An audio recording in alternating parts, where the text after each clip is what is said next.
Narito ang 3 gulay upang mapanatiling malusog ang ating mga kidneys. Number 1, battle gourd or upo. Ang upo ay nagtataglay ng mataas na level ng antioxidants na tumutulong upang labanan ang pamamaga ng kidney. Napakainam din ito sa mga taong may CKD or chronic kidney disorders dahil sa mababang sodium at potassium content nito. Ayon nga sa American Kidney Institute, ang regular na pagkain ng upo ay nakatutulong ng malaki upang makaiwas tayo sa pagkakaroon ng kidney stones. Number 2, cabbage or repolyo. Ang repolyo ay nabibilang sa mga gulay na tinatawag na cruciferous na mainam na source ng vitamin B6, folic acid, vitamin K at fiber. Ang regular na pag-inom ng cabbage juice ay napatunayang nakapagpapababa ng creatinine level sa ating dugo. Ang creatinine ay isang uri ng waste product na nagmumula sa pagtunaw ng protein mula sa pagkain ng mga meat products. Maaari ding tumaas ang creatinine level mo dahil sa labis na pag-inom ng mga gamot. And number 3, radish or labanos.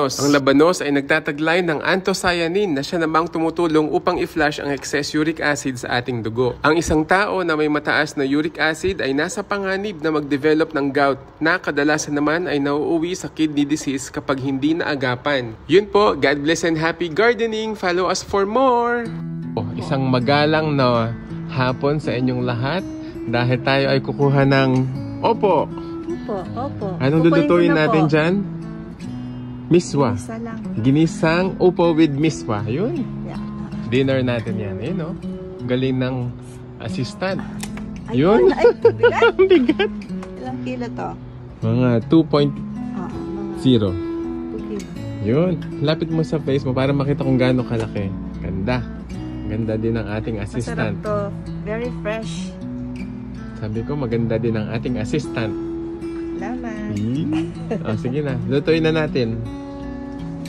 Asan ang kalan? Baby girl or baby boy? Baby girl. Yun. Matamis Ganda. to, matamis.